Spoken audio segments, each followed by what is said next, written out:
Can I tell you a story I remember of you? Oh, God. Okay. You had just come from meeting Bill Cosby before any of that stuff came out. Yeah. And he was not nice to you. Yeah. And it had really hurt your feelings Yeah, when you were yeah. talking about it. Yeah, that he had been rude to you and mean to you. Yeah, he said comedy's about likability, and I can tell immediately you're not likable. Hurry right away, no delay, stop the day. Make your daddy glad you have had such a last. ICE recently admitted to detaining immigrant children longer than the recommended limit. This past August to September, ICE held about 400 children for over 20 days. Advocates reported conditions such as contaminated food, lack of medical care, and insufficient legal counsel. I read about this nightmare on Ground News, which is today's sponsor.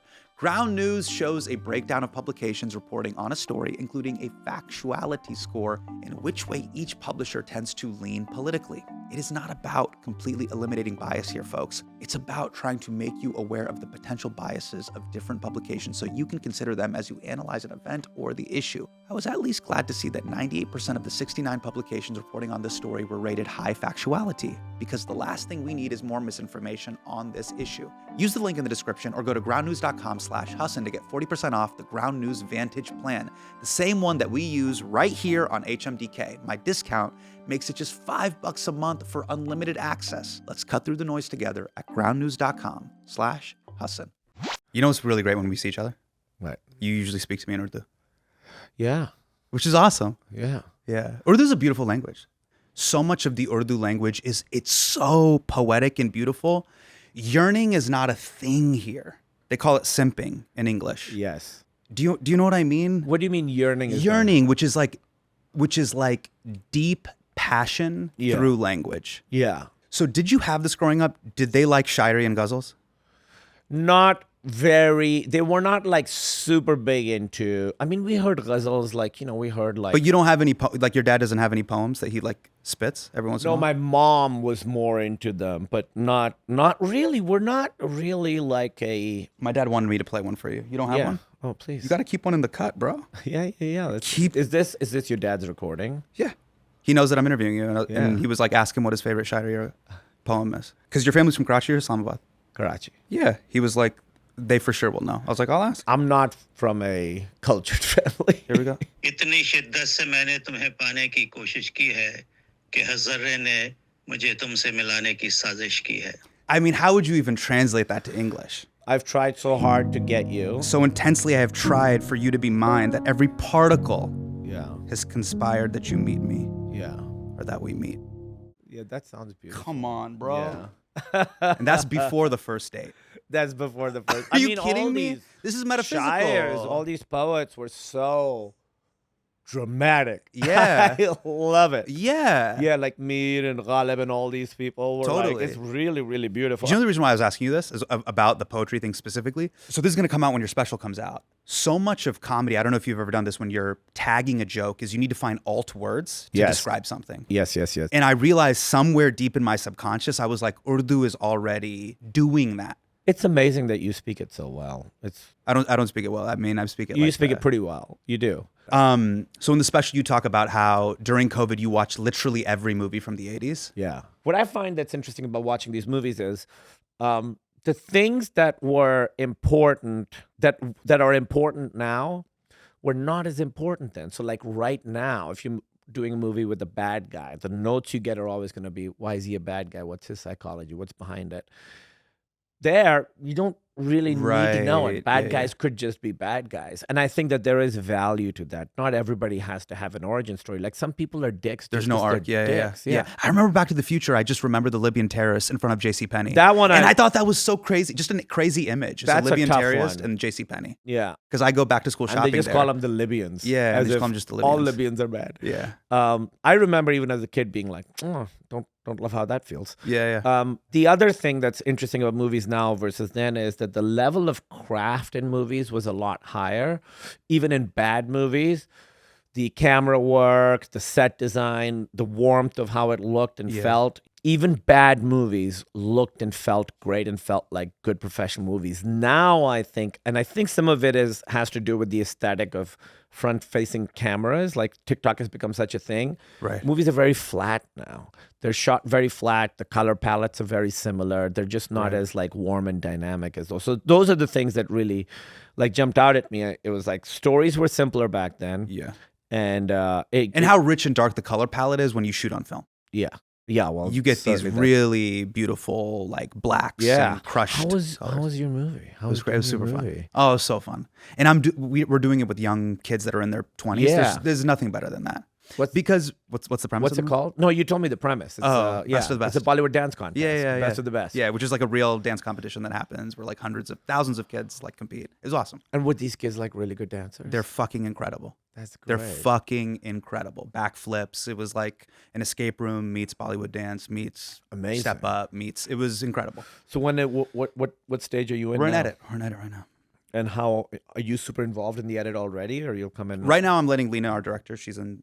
Oh, the yeah, director's cut. she's got her she 10 gets 10 weeks, She yeah. gets 10 weeks with it, and then. Yeah. But I did take your advice. Every week, I did 2 things that you gave me the advice. You're like, it is your job to keep the vibes good, Yeah. and you better bring fucking ice cream. Yeah. Doesn't it Sometimes make twice a huge week, I brought an ice difference? cream truck. Oh yeah. It's really makes a big difference. Every Friday, I have a dessert truck. And Yeah. sometimes people, like I said, sometimes people mess up. They get a coffee truck. Don't get a coffee truck. I Coffee did. truck is saying, Saying work harder. yeah, coffee gave truck me is this saying advice. work harder. Yeah. Waffles, ice cream, cookies, get something like that. Yeah. Don't have it be normal food because they've had pretty good food already. Via crafty. Yeah.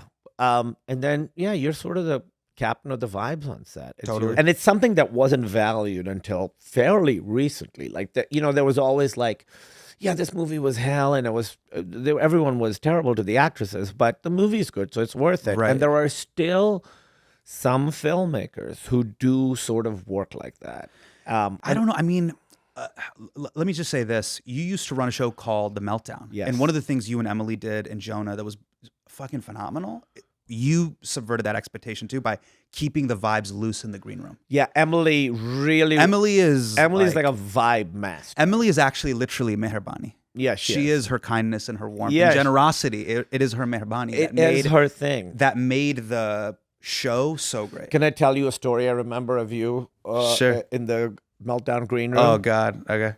You had just come from meeting Bill Cosby before any of that stuff came out. Yeah. And he was not nice to you. Yeah. And it had really hurt your feelings Yeah, when you were yeah. talking about it. Yeah, he was that he had been rude to you and mean to you. Yeah, he said comedy's about likability, and I can tell immediately you're not likable. Is that what he Yeah, said? it destroyed me. It was really rough. It was What really a hard on me. fucking asshole. Yeah. I mean, obviously for many other reasons. Yeah, much yeah. worse reasons. Yeah, but yeah. that, like, because he knew in that moment that you looked up to him, Totally. and that his cruelty to you would have Totally. a deep impact on you. Yeah, he did that on purpose. Bill Cosby himself, obviously The Cosby Show, Fat Albert. You know, his books were incredible. I mean, he was Bill Cosby. Yeah, he was Bill Cosby. Yeah. I don't need to. How did that happen? What was the meeting? I did a documentary. It was with PBS at the time called Stand Up Planet, where I went around the world and I met comedians around the world. So I went to India, got to do comedy in India for the first time, went to South Africa, got to meet South African comics. I actually learned about Trevor Noah through that documentary, but got to meet the Johannesburg stand-up comedy scene, Luis Ogola, like there's incredible comics there that are still monsters to this day. And one of the things that they wanted to do at the end of it was like, hey, you bring a couple of these comics from different parts of the world and you're going to meet Norman Lear and you're going to meet Bill Cosby. Was Norman Lear nice? Norman Lear was the best. Yeah. And I Bill met him a Cosby was couple the fucking times. worst. He was very nice. Yeah. So what comics did you bring over? We brought from India, this amazing comedian named Aditi Mayal. And how was their experience meeting Norman Lear and Bill Cosby? Oh, they loved it. I mean, they got to do the Laugh Factory for the first time. Oh my God, this is fucking crazy. We did a showcase at the end of it where they got to do a spot, but I got to like curate the show. And I was like, there's these 2 comedians that I think would be great on the show with you that I think represent like the breadth of what American comedy is. And it was James Adomian and Nate Bargatze, How about that? which was fucking. Yeah. I mean, I think I booked it well. you nailed it. Because Like, I was like- they're so different. They're so different, but they represent the genre, Yeah. in my opinion. Oh, I was meaning to ask you this. So it's interesting. Movies in the 80s didn't have as much of an influence on me, but movies in the 90s did. Mm-hmm. And I noticed there was this thing 90s, me too. with movies in the 90s that there was this obsession with angels Uh-huh. and ghosts, the supernatural. Michael? You had Ghost, 1990, Patrick Swayze. Angels in the Outfield, Yeah, seen that movie. Kevin Costner. Field of Dreams. Field of Dreams. There's literally like the ghosts of I always try and figure out why these trends The happen. Prophecy, The Preacher's Wife. Denzel Washington is literally an angel. Have you seen Fallen? No. Fallen is another like horror movie with an angel. City of Angels, Nicolas Cage. City of Angels. What That's Dreams a- May Come, Robin Williams. I just saw What Dreams May Come recently to like research for a part. I love that movie. It's got some stuff that doesn't age great, but it's a really beautiful. Yeah. It looks amazing. It's incredible, yeah. Yeah. And to me, Robin Williams, is the pinnacle of comedian, legit comedian, stand-up comedian, Yeah, becoming totally. a dramatic actor. Totally. Like, Michael Keaton's amazing. He did stand-up, but he wasn't a stand-up comedian, really. I don't think in the way that Robin Williams was a stand-up comedian Yeah. and then a dramatic actor. Although he did go to like drama school and stuff. Yeah. Growing up in Pakistan, obviously, ghosts, supernatural, jinn, Jinn. chupacabras. Do you have any jinn stories? My dad used to say that every night jinns have a tea party under my bed. That's crazy. And he was like, he the did this one- to punish you, or he just did this for small talk? He just thought it was very funny that I was afraid of the dark. And I was terrified of the dark for way too long. And my parents at night would have me go get them water from the kitchen because it was dark to like train me. My Yeah. dad played pranks on me constantly. Uh-huh. He got this boom box and he recorded himself going like, ooh, ooh. And then he would hide it and be like, who's that? The whole family's here. Oh, and that's then great. he would record What a saying, legend. What's your dad's name? Ejaz. Oh, Ejaz. He would write up a thing. Ejaz Say, uncle. he, What would, a he, would, he legend. would record himself saying, Kumail. And he'd be Yeah. like, did you hear that? He said your name. He didn't say anybody else's name, just your name. Yeah. So for years, he tortured me. Yeah. Oh, what a legend. Oh, yeah. He's a Did you very- hate it? Did you hate him for that? No. No.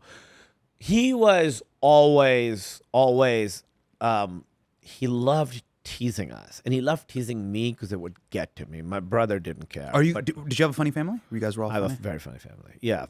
An extended family, too. Like, it was always valued to be funny. Like, Yes. that was certainly a thing in my family. And still, I have a really fun family. Like, big extended family is really, really fun. I'm getting emotional talking about it. Like, aunts, uncles, cousins, kids of cousins. Yes. Like, we are a good hang. Yes. And Emily says that, too. Like, when I did my show in Toronto, I have a lot of family there. We went out for dinner afterwards. We went to this Yeah.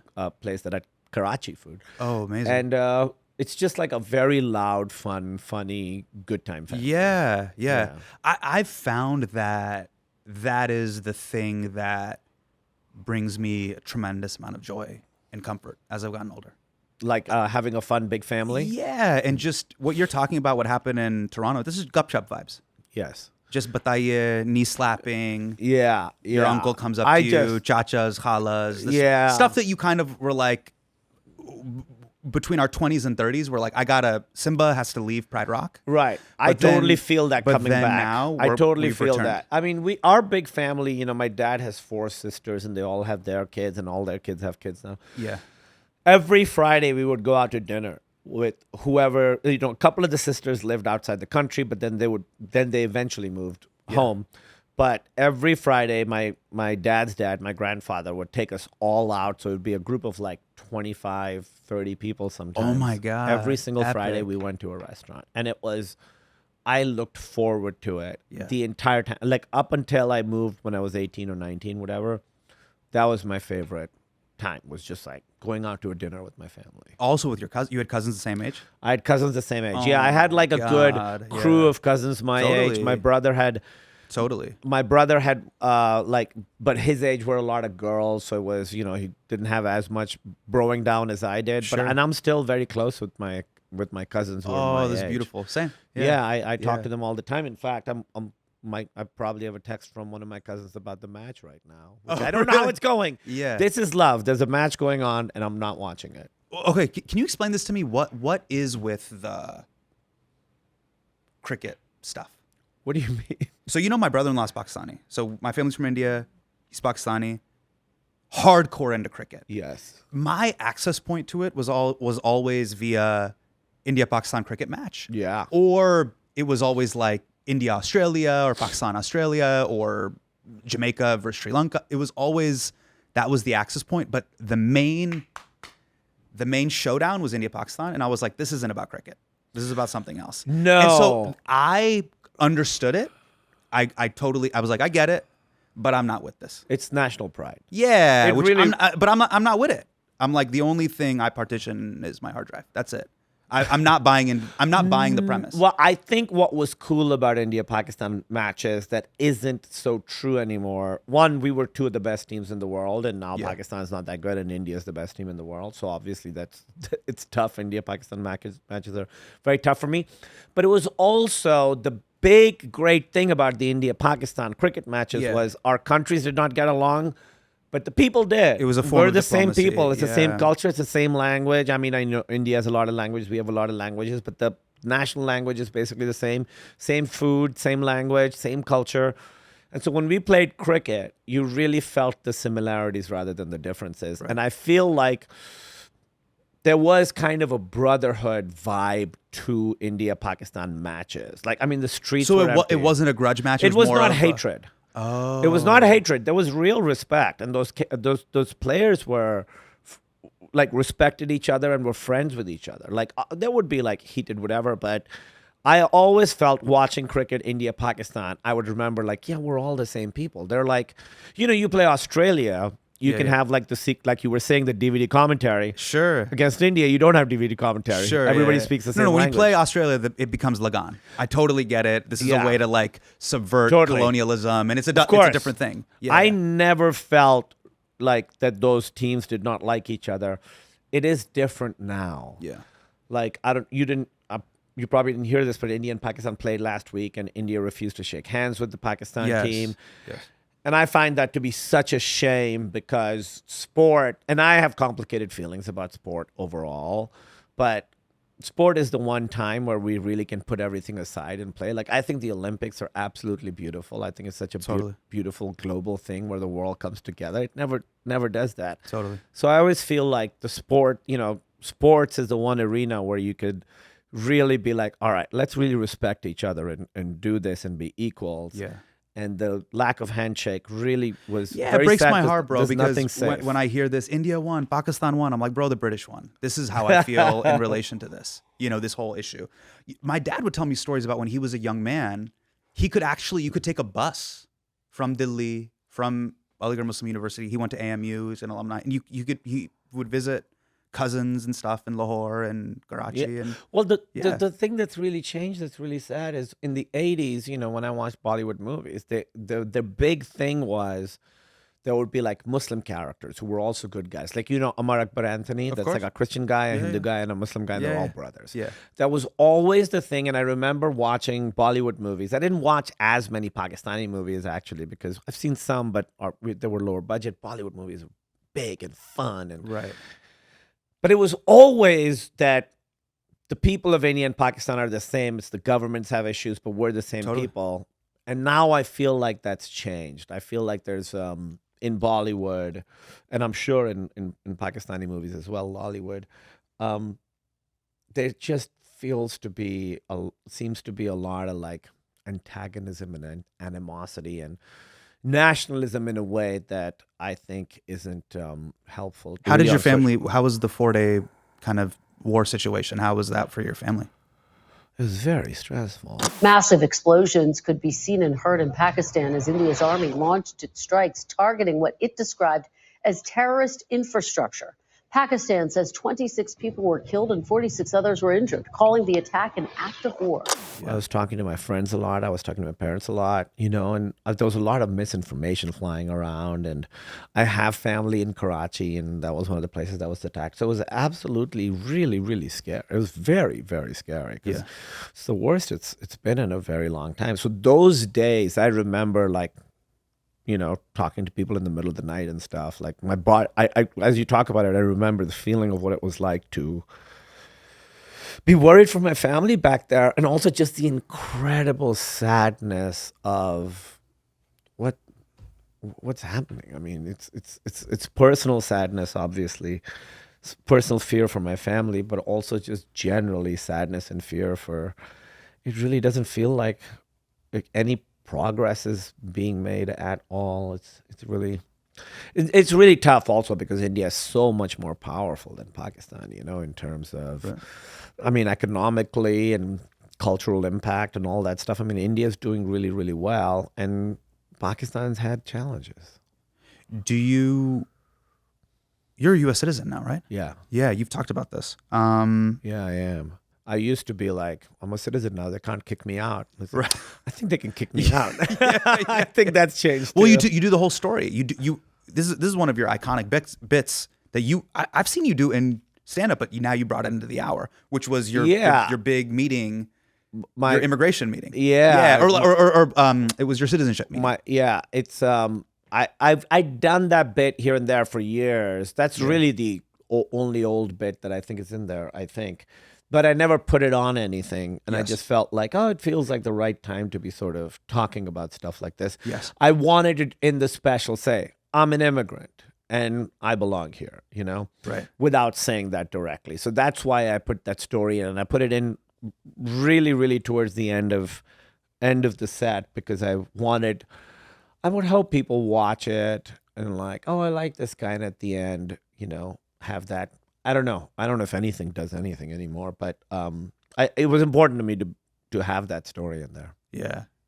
My favorite part of the bit is when they go, so how do your parents feel about the fact that you'll raise your kids Christian? Yeah. And then you're like, they're not going to be happy, but I love Jesus so much. Yeah. Yeah. I mean, I really like it too. It just feels really, it speaks to the fear that we all have always lived with. And that fear is like bigger now than it's ever been. I mean, you're born here, but still, you obviously feel it's not great for us right now. Yeah, but I think, I don't know if you're familiar with Zakir Khan, the comedian from India, but he's incredible. He's an huge, absolutely huge, incredible comedian. Didn't he sell out Madison Square He Garden? sold out MSG, and I got to open for him, and I got to see him do his act. Bro, it's something you haven't seen before. It's basically like Javed Akhtar poetry meets like Ray Romano family storytelling meets Mike Birbiglia meets like I Nate should watch Bargatze. that. It's incredible. Is it's that incredible. hour available anywhere? He's got several hours, but they're on Amazon. But it showed me, no matter what is happening politically in the world, comedy and the use of language, it's a very powerful art form in and of itself. Whether it changes anything or not that's not the point. I do That's not think the point. it It can. matters in and of itself. I think it matters in and of itself also because it's people speaking directly to an audience. There Yes. isn't like a thing of symbolism or you're just speaking directly. So for me, it's also been a real bummer to see so much of comedy being divisive right now. And it's really, it's just really upsetting. I always felt like the and they'll say the job of comedy is to speak truth to power, but you're speaking falsehoods in support of power. Right. So it's been really interesting seeing which comedians have decided to like align with that cynically to become more successful or whatever it is. It's really it's weird to see. I was gonna ask you, now that you're a citizen, do you feel like an American? I don't think I feel like anything. Really? Yeah, I've always felt like, even though I'm born here, I'm like, bro, I'm a citizen. I'm not an American. No, I don't feel Like I have a library card. I have a driver's license. Yeah. Like I have a blue passport. Well, I think your membership in a group is based on the other members seeing you as a member of the group, and there are always going to be a significant percentage of members of America who don't see us as American no matter what. So I think that's a big part of it. Yeah, no, I've never felt American. I'm very happy to be here. Obviously, it's a country that made my dreams come true. I met the love of my life here. Right. And I love it, but I've never felt American. And I've been very aware of the fact that I don't feel American and that a lot of the countries doesn't see me as American. Did becoming a citizen here, did it feel unique in the sense that when you come and visit or arrive as a kid, you have like the Disneyland hat, and Yeah. you're like, that's the Warner Brothers lot, and that's where the Yeah. Animaniacs live, and it's Yeah. this kind of rose-colored glasses. And then the longer you lived here, what was it like seeing political discourse and society change? How was that for you? Well, I'll say actually becoming a citizen was very emotional for me. Like it was a very emotional day, and it was interesting because you're in this huge room, Yeah. like maybe 1,000 people, huge room, and there's a line in the middle of the room, and people in front of the line are gonna take the oath and become American, and people behind the line, it doesn't count. So Emily couldn't be there in front of the line with me; she was in the back. And I'm there with all these people who are becoming Americans. And it's all like there's little kids, there's like old ladies. Right. Some people are crying and some people are like on their phones while it's happening. There's just like all different kinds of people going through it. But I found it to be very, very, I was very moved. I've seen, obviously, when you're, I was raised in Pakistan. I watched Hollywood movies. You have a certain vision of America. Streets are lined with gold, land of opportunity, land of dreams, all this stuff.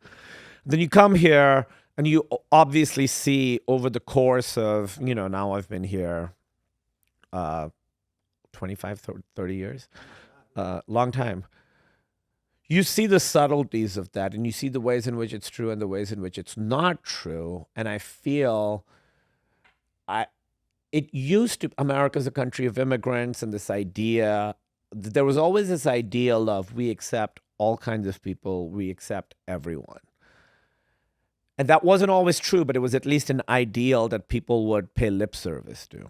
And now I feel like that's changed. I feel like people don't want to even pay lip service to that. So that's been a big difference. And I've seen through my mom's eyes how her view of America has changed over the last few years. So to me, that's like the starkest contrast of how she used to think about America and how she thinks of it now. She just was like, when she first came, I mean, they love it here. They live in Jersey and they absolutely love it. Oh my They have God. like a big group of Desi friends, Sure. Indian, Pakistani people. Yeah. They love it here.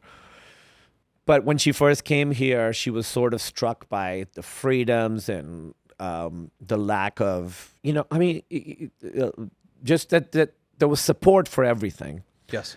And then now she's like, oh, they don't want us here. And I think to her she's very, very tense and scared about all of it. And it's going close to 10 years that she's worried about this.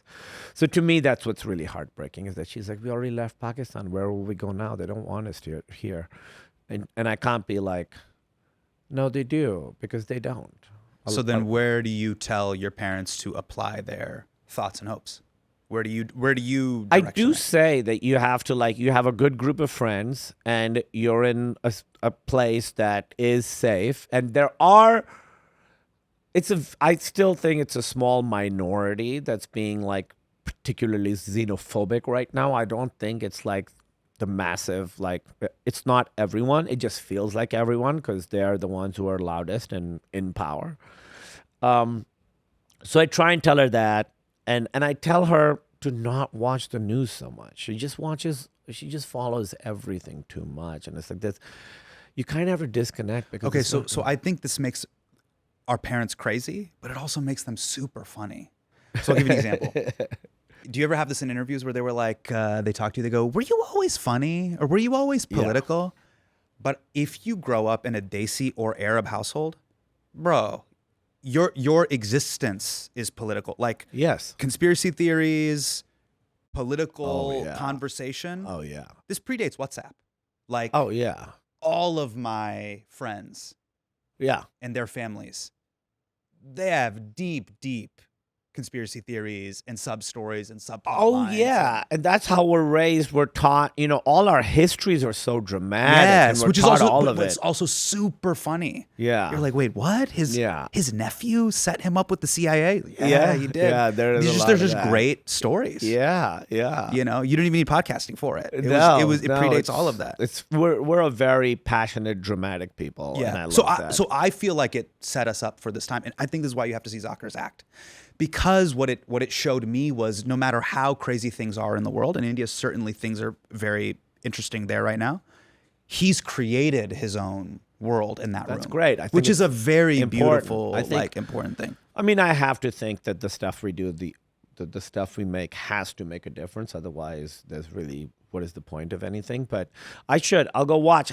I heard, I was actually doing my play when I wanted to go see him, but it was It was a the life-changing same time. experience. It was a life-changing experience to watch it. I should have missed my show. Can we hard pivot into Night Thoughts? Yeah, sure. I mean, I've been vacillating in and out of it. I love the title, Night Thoughts. I love that run that you have. Oh, thank you. Yeah, because the idea of Night Thoughts, which is essentially, if you haven't seen the special, go watch it, but it's a collection of, it let you basically do one-liners.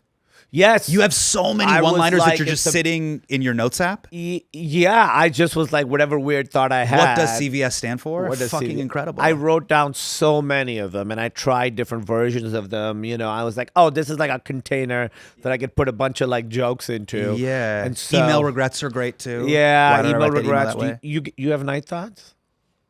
All the time. I have day thoughts. All the time.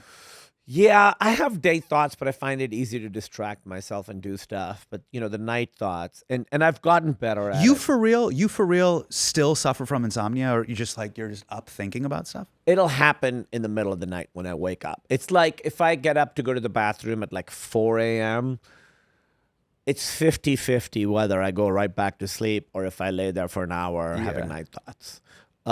It's genuinely 50-50. Didn't happen last night. Last night was good, but 2 nights ago, I did have them. And I've been doing therapy a lot and stuff, which I also talk about in my special. But so I've gotten better tools of it, but I still, it's like decades and patterns of thinking and my brain being a certain way that there's still resistance to like change. We have 2 wildly different perspectives on both therapy and pets. Tell me. I mean, for me, therapy needs to be litigated and live reality. That's my whole thing. What do you mean? I have a whole bit. Therapy needs to be like a haircut. You can't tell us about it. We have to notice the difference. Yes. Right. Oh, I completely agree. Yeah. So that's totally true. Yeah. Yeah. I think that's really good. But I do think, I don't think everybody needs therapy. I don't think everyone can afford therapy. I just know that it was. I've also had a couple therapists that have in the session been like, can I add this to my book? And I'm like, you got to be fucking kidding me. Well, that's the other thing. It's such a specific personal thing. And a lot of people have tried therapy and been like, not for me. Well, sometimes finding a therapist that works for you is very, very difficult. But I do think that self-exploration, let me just say this, bits aside, it is important. Yes. But it has to be litigated in reality.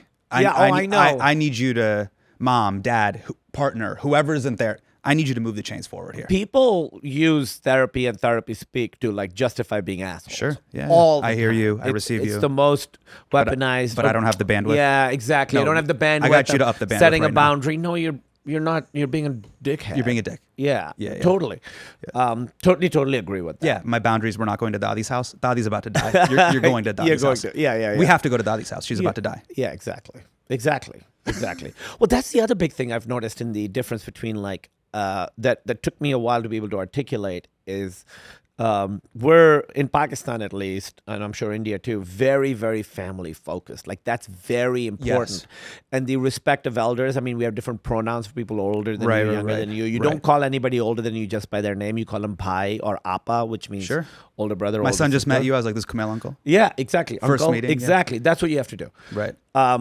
And I think that whole thing of like, you're just you representing your whole family. Here, there's such a big focus on individuality that I think there's some downsides to that. Sure. Yeah. Yeah.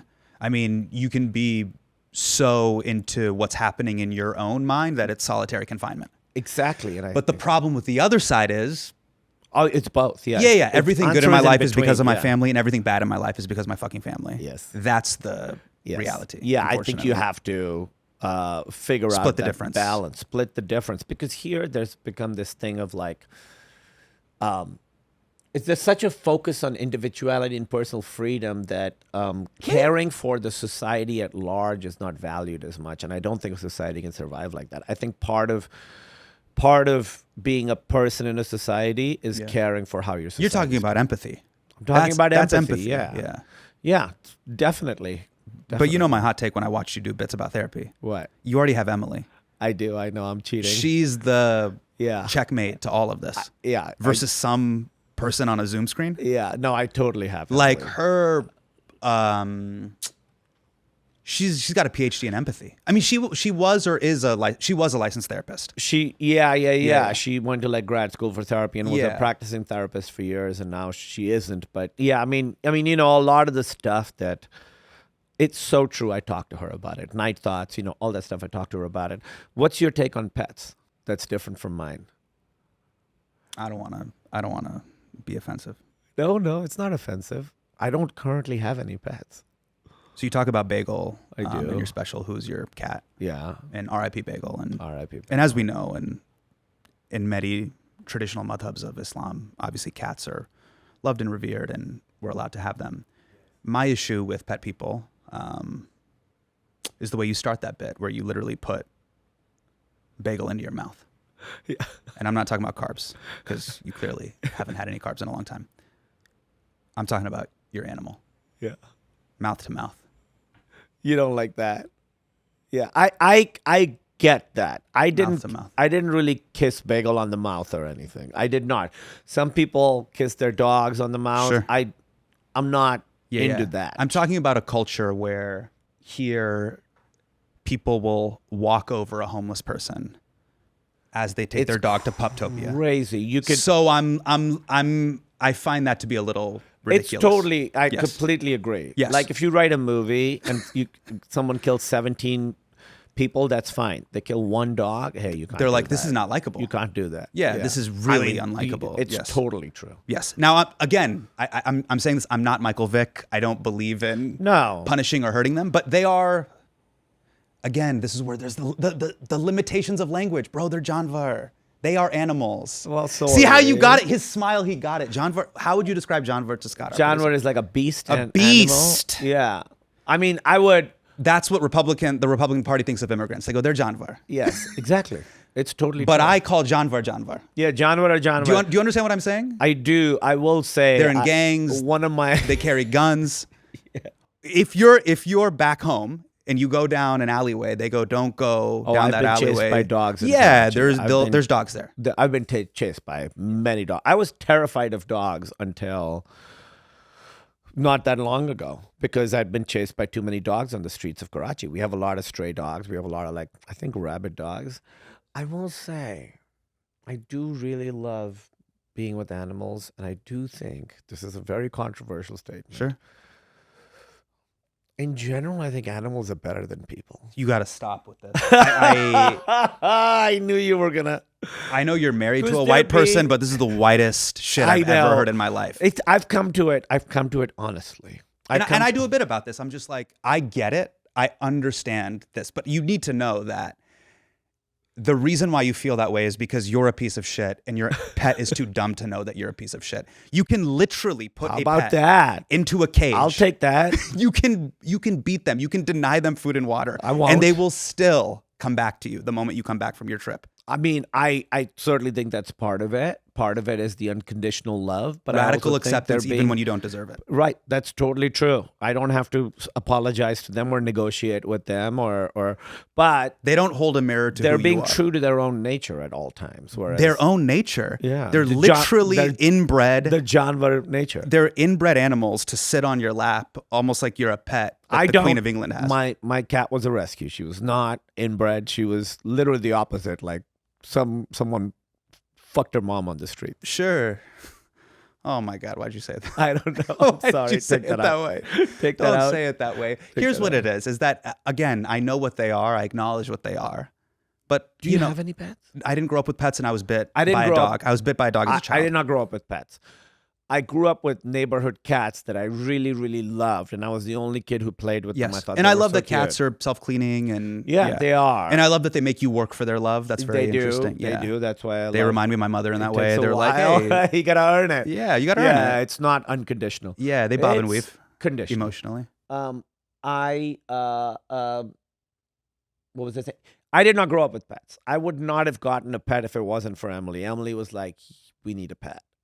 I don't have kids, so obviously there's no real comparison. Obviously, I'm not making that comparison, but I'm saying having a cat, no kids, but having a cat did teach me a new kind of love that I think having a kid would teach you in a much deeper and much more substantial and real way. I'm not comparing the two, but having this cat did make me love in a new way. So I don't believe this, but my producer gave me this quote. So here's a quote from a writer named Robert Brault about pets.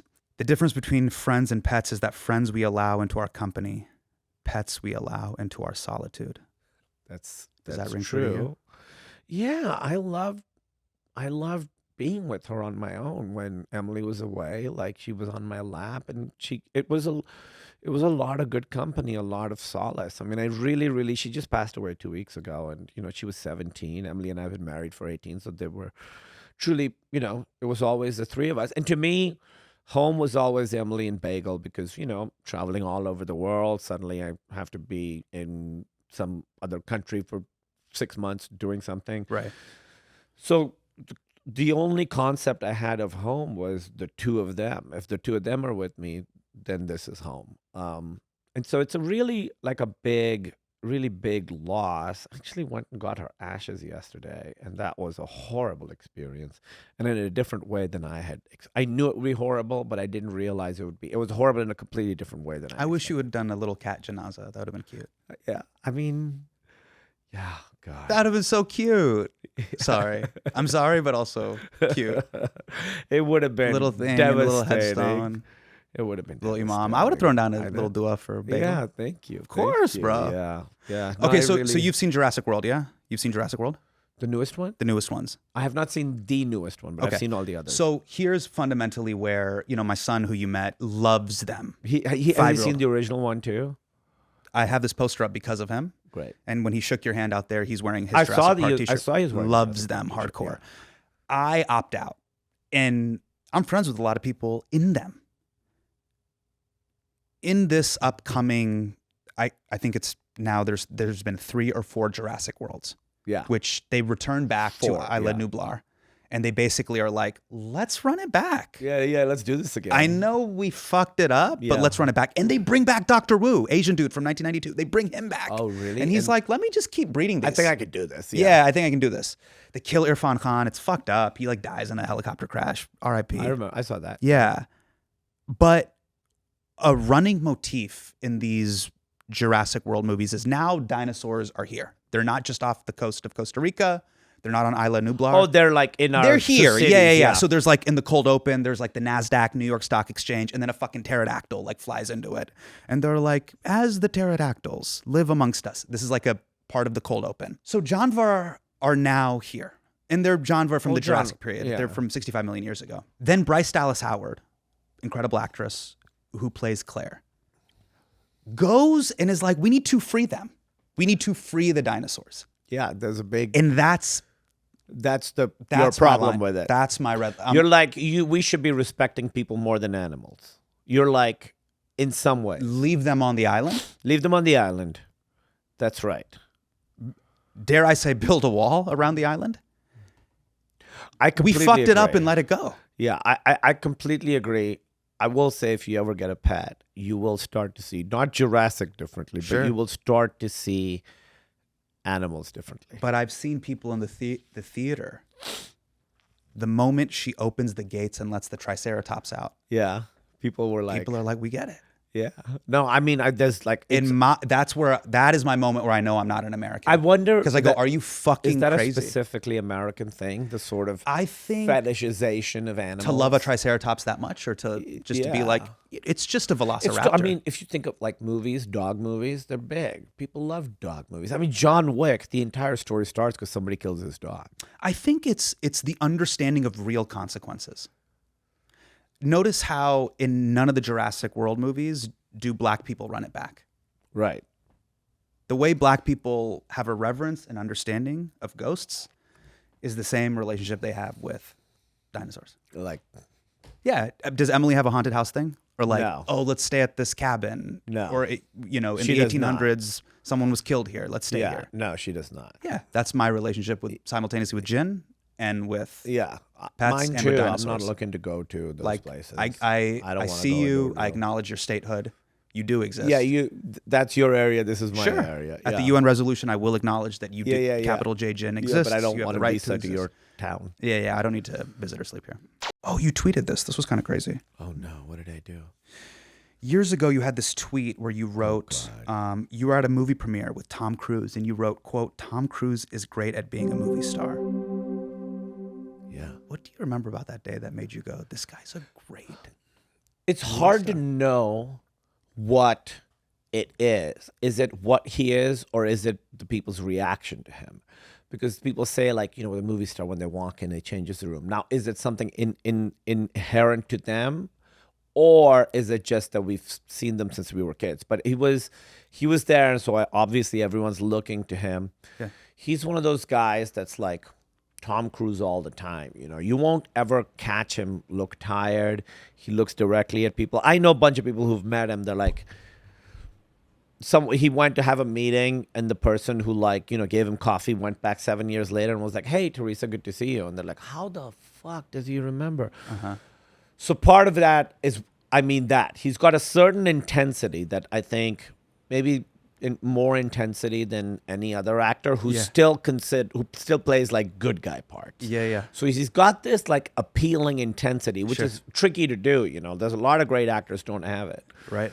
He does. He looks at people and he's just good at being in the limelight. He's just good at like drawing attention to himself. He's good at making you feel good, making you feel like he's one of you, but he's not really. He's fucking Tom Cruise. He's a movie star. Yeah. It's Extreme positivity. I did an act 1 at The Daily Show. Me and Klepper did an act 1. He was the act 3 guest.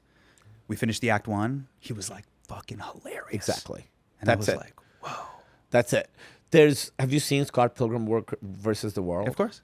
There's a part where Chris Evans he plays a movie star in it, and he Yeah. has a phone, and he's like, "That's actually hilarious, hilarious." That's actually hilarious. Hilarious. He says it twice. Yeah. That's from Tom Cruise.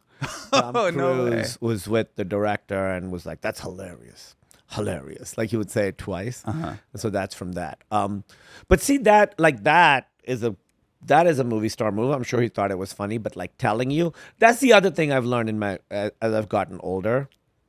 If I like something somebody did, I tell them. Who's a better movie star, Tom Cruise or Shah Rukh Khan? I mean, Shah Rukh Khan is a god. He's not a movie star. Shah Rukh Oh, Khan, you're saying there's levels to this shit. I agree. I mean, Shah Rukh Khan is, you know, I mean, here's the thing people don't understand. Can I tell you why his superpower is he's at a whole nother level? We're comparing apples and oranges. Once again, the mastery of Urdu as a language, which is, you're simultaneously the biggest movie star in the world, which is a very American individual thing.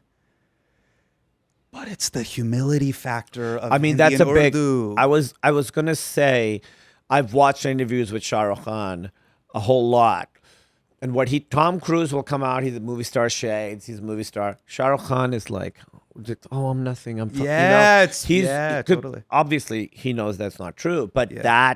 he's so confident in his movie starness that he actively downplays it. He's also, you know, just a very versatile actor. Like he was the first like lead movie star guy that I remember to start playing like complicated bad guy roles. Totally. Like Kiran and there were Dar was fire. those two movies. Yeah. Oh my I think God, he was Dar like is sort of fire. like a bad guy in those. Yeah, That was totally. really interesting. What people don't understand here really is what movies are to India. They're not to people here. I mean, it's like such a big part of the culture, and the people who are movie stars there are gods. They're kings.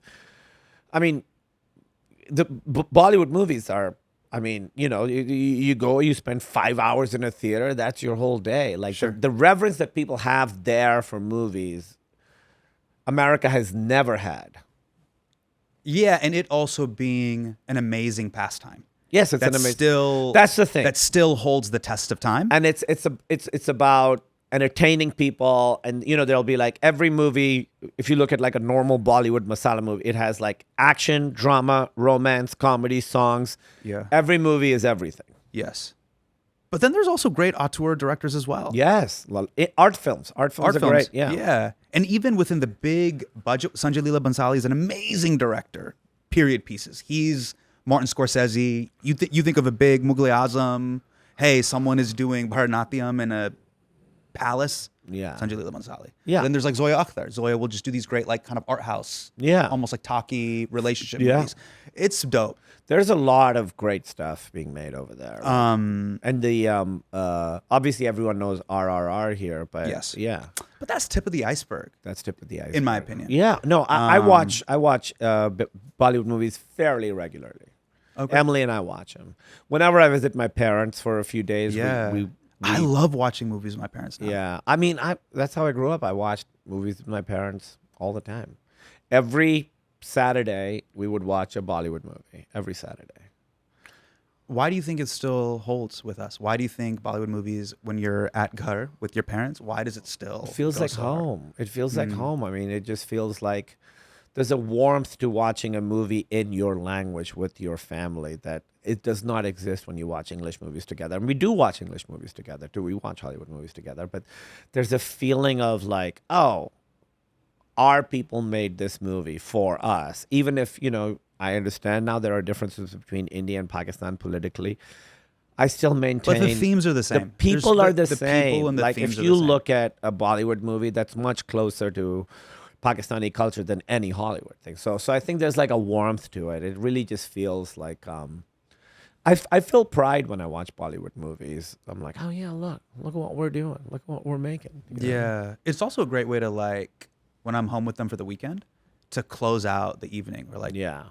here we go. And I have a late night family. What's your family's bedtime? My family doesn't eat till 9, and my mom doesn't go to bed till 2 a.m. Same. My mom's nuts in that way. Yeah, it's like a it's real late night family. Yeah. And that's how I grew up, late nights. And now I'm doing this play. Well, by the time this airs, this will be done. So I'm going to bed later than I have been. But Right. in my normal life in New York, in LA, I've kind of started going to bed at like 9 p.m. And it feels like I'm really letting my family down. Yeah, I'm doing that now because my kids are young, but we're a 1, 2 a.m. family. It's super fun. It's super fun staying up late with your parents. Best. Oh my God. It's a weird thing, but if I were to say that to my quote unquote American friends, they'd be like, "Are you getting high with it? Like, what's going on till 1 or 2? Well, that's the thing, like we don't drink or anything. So I have the family who at midnight is going to go find a place where you can get ice cream. Of course, you GCF, know? good clean fun. Yeah, exactly. It's Hardcore to me. GCF. That's or go to like Disney Walk and walk around and get. That's one of the best Yeah. things, by the way. I don't know if you've gone back to Pakistan or recently. I go back twice a year to India. It's the best. Where do you go in India? Bro, I hit it all. I'm a UN diplomat. Where is your family So from? my family's from majority in Delhi, but we'll do Delhi, then we'll do Lucknow where my nani was before she passed away. Then we'll go see my wife's side of the family. They're in Indore, so and then we'll go to Gujarat. So I'll hit every little Do you have part of family it. from Gujarat too? I don't have family in Gujarat. Her family's in Gujarat. And then I'll Okay. go to Mumbai and just visit like Yeah. Bombay friends. Have you done But a lot of going stand-up? out at night Yeah, it's so between 11 and Oh. 2 a.m. and it's not Waffle House ratchetry. It's No. like GCF, good, clean, fun. You're going to go get There's a food and dessert and I mean, kulfi and I watch vibes. so many like there are like these YouTube channels of people like who go to like street food in Karachi. Yeah, night markets. Yeah, night markets, and it's just so beautiful. Yeah. It's like at midnight, 1 a.m. and Yeah. the streets. So are yeah, full. me and Zakir, he's from Gujarat. We went to Sarafat, which is like a night market, famous night market in Indore. And he just It was put on his like amazing. COVID mask. It was the fucking best. I got a jalebi that was the size of my hand, Oh, bro. jalebis, It was the a best. That's a my hot favorite. jalebi the size of my hand. I could palm a Spalding basketball. I with this was jalebi. going to name my next cat Jalebi, but I don't think. What a I'm great going name. To. Why not? Jalebi is like my favorite dessert. Jalebi, Okay. rasmalai. Yeah. Do you know Shahi Tukra? Yeah, of course. Those are my three. I, Favorite. I like that it's Pakistani. called shahi tukra, like a little piece. Yeah, a little piece. But you're not gonna have a little piece. But You you gotta also have a call little it more. double ka meetha, which Of is course. Like, Yeah. double roti is what we call it. Yeah. Also, the culture of like meetha or meaty is not it's dessert here, but dessert there is incredible. Yeah, I love those. Those are my favorite. Those are my favorites. We've hit an hour, but so today is my birthday. Oh, happy birthday! Thank you, man. I turned 40. Happy birthday! You just turned 40. I turned 40 today. Do you have How any you advice for feeling? me? Do you have advice for me? I'm 47. 40 wasn't hard for me. 45 was hard for me. Why 45? Why was 45 tough? Well, because when I turned 40, I was like, okay, double that is 80. People live to their 80s. You hit 45, double that is 90. Most people don't get to 90. More than likely, you just did the math equation. You're I'm like more than halfway through this whole thing. Right. And that was scary. It's also when my cat Bagel got diagnosed with the heart thing that eventually, led to the end. So suddenly those two things happened right at the same time. Like I turned 45 and I was like, oh, she's going to die. Really rocked me, really, really shook me. And then I came out of it, I think, having a lot more clarity because I love living. I really love all this, I really genuinely do. I love everything about it. Yeah. I love that about you too. Comics, generally, we have a tinge of nihilism, which is funny. Yeah. But I think you have a zest and zeal for life where you really do enjoy stuff. I Some of my do. favorite bits are just your fascination and love for things. Yeah. Like some of your all-time bits are your horror movie bit. Yeah. Like it's about the appreciation and love of something. I decided when I first was doing stand-up that I wanted to be defined by what I loved and not what I didn't like. Because I do feel much more passionate about the things I love than the things I don't like. See, I didn't even say the word hate. But I do. I feel very I'm a generally an optimistic person. I do have, it's good being with someone like Emily who also has that. She just has like a joy for everything. Yeah. And what is possible. And what is possible. Yeah. And she really looks, she finds the good in everything, in all people, in everything. So it's good to have that She's an influence amazing Bobby. Can I just say that? Yeah, she really She's is. an amazing, Bobby means like sister-in-law. Yeah. But everybody is. But again, when you all say my Bobby, friends, the relationship that comes to mind is different than the relationship when I think sister-in-law. Really? Bobby to me it is obviously sister-in-law, but Bobby feels much more family to me than the phrase sister-in-law does. Of course. Because there's Bobby, Yeah. it's like no one says sister-in-law. My but buddy Bobby. Prashanth is dating someone, and he's like my homie, and I call his girlfriend Bobby. I'm like, you're Bobby. Yeah. And so when they're like, "What do you think of her?" I'm like, "Bro, she's Bobby." Exactly. What do I think of her? She's in. It doesn't matter. She's Yeah. in. What are Yeah. you talking about? She's Bobby. But I came out of that period of 45 having understanding what I want my life to be and what my life is. And so that's been good. In a good way. Yeah, in a good way. In a good way. I got more clarity on work, the kind of stuff I want to do, the kinds of stuff I don't want to do, what I want to spend my time doing when I'm doing work, but also realizing my purpose, the purpose of my life is to be with Emily. It's not to work or make things that I can be proud of, although that's all stuff I enjoy. It's not acting or doing stand-up or anything. My purpose is to be with Emily, get to know her as much as I can, allow her to know me as much as I can, and that is the purpose of my life. Are you guys gonna bring back indoor kids? I mean, I really You want two to. together, you guys are great. Yeah, Truly. I want to. I really want to. Actually, it's funny you said that because when I recorded my special in the front row, there's a guy wearing an Indoor Kids t-shirt, and 3 days ago he was at my Broadway play. He was like, I was wearing an Indoor Kids shirt. I was like, well, you're in the special. You're going to see yourself in there. Yeah, so I came out of that being that, and now, there's little things we got our cat in our 20s. She was for 17 years, and now she's gone. And if I get another cat, hopefully by the time she's gone, I'll be in my 60s. Whoa. So I think about... Can I pitch you an alt on the cat name? Yes. Billy. Billy's a good name. Yeah, and again, with Emily, because you can also switch hit with it. Yeah. Like, oh, it's Billy. Billy. And like, oh, I get it. Emily would be Billy. I was like, it's Billy. It's 4 L's. Yeah. It's not 2 L's. Yeah, just hold on it. Yeah, Billy. Yeah, Billy. that's our Enye. Is being ripped fun? It seems so dope. It is fun. It's weird that people on the street say things about it all the time. Of course. People who know me, but also people who don't know me will say things about it. I mean, it's the vasodilation, bro. But when I'm here Yeah. in New York right now, the doorman of, we're just renting this apartment. Sure. He says stuff all the time. Looking yoked, looking jacked. Yeah. Give me your arm workout. He's always about the arm workout. Sure. What I love about it is I'm an overthinker. I get anxious, night thoughts, and working out helps with all of that. Yeah. It makes me feel healthy, and it works out some of that energy.